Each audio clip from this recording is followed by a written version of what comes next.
আসসালামু আলাইকুম। আজকে আমি আপনাদেরকে দেখাবো কি করে ফেসবুক পেজ থেকে অ্যাকশন বাটনটা রিমুভ করতে হবে। সো প্রথমে আমি চলে যাব ফেসবুকের প্রোফাইলে, তারপরে রাইট হ্যান্ড কর্নারে দেখতে পারবেন 3 ডট আছে।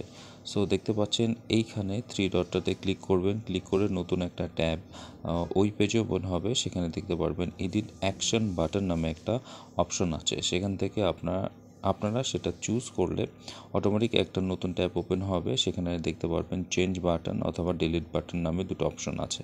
সো প্রথমে আমার ফোন নাম্বার দেওয়া ছিল, এখানে আমি সেটা রিমুভ করে দিচ্ছি। কনফার্ম করে দিলে আমার কল নাও বাটনটা রিমুভ হয়ে যাবে। সেক্ষেত্রে আপনারা যারা ফলোয়ার বাড়তে যাচ্ছেন পেজের, এটা রিমুভ করে দিবেন। নতুন পেজ হলে আপনাদের এই ভিডিওটা আশা করি উপকারে আসবে। আমি আবারও দেখিয়ে দিচ্ছি। এখানে 3 ডটে ক্লিক করলাম। 3 ডটে ক্লিক করার পর অ্যাকশন বাটনে আমি ক্লিক করব। সো